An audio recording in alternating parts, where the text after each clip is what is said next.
ભારતીય coast guard station Jakhau દ્વારા Pingleshwar beach પર આંતરરાષ્ટ્રીય કોસ્ટલ ક્લીનઅપ ડે 2025 ખૂબ જ ઉત્સાહ સાથે ઉજવવામાં આવ્યો, જેમાં કોસ્ટ ગાર્ડના કર્મચારીઓ, પરિવારો, ભારતીય વાયુસેના, BSF રાજ્ય અને મરીન પોલીસના સ્વયંસેવકો, શાળાના બાળકો અને સ્થાનિક સમુદાયના સભ્યો સ્વચ્છ, સમૃદ્ધ અને સલામત દરિયા કિનારાના સહિયારા મિશન સાથે એકઠા થયા હતા, જેમાં આશરે 1000 કિલો પ્લાસ્ટિક હાનિકારક કચરો એકત્રિત કરવામાં આવ્યો અને જવાબદારીપૂર્વક નિકાલ કરવામાં આવ્યો હતો, જેના કારણે દરિયાઈ જીવસૃષ્ટિને થતા નુકસાનને અટકાવી શકાયું છે. અવગણિત જળચર પ્રજાતિઓનું રક્ષણ કરવામાં આવ્યું છે.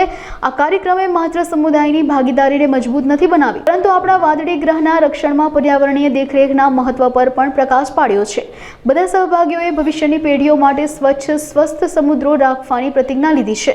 सबसे पहले तो आज अंतर्राष्ट्रीय स्वच्छता दिवस के ऊपर जो भी ऑर्गेनाइजेशन हमारे यहाँ साथ यहाँ आए हैं, इस नोबल कॉज के अंदर अपना सहयोग दे रहे हैं, तो धन्यवाद देने का।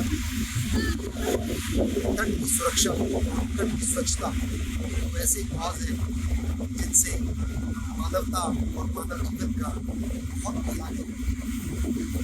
ये कॉज ऐसा है ना केवल एक इंडिविजुअल को, बट एक पूरे समाज, एक पूरे देश, एक पूरे राज्य को अच्छा करने का, स्वच्छ करने का काम करते हैं और आने वाले भविष्य के लिए पर्यावरण को बहुत ही ज़्यादा सहयोग देने वाली बात है।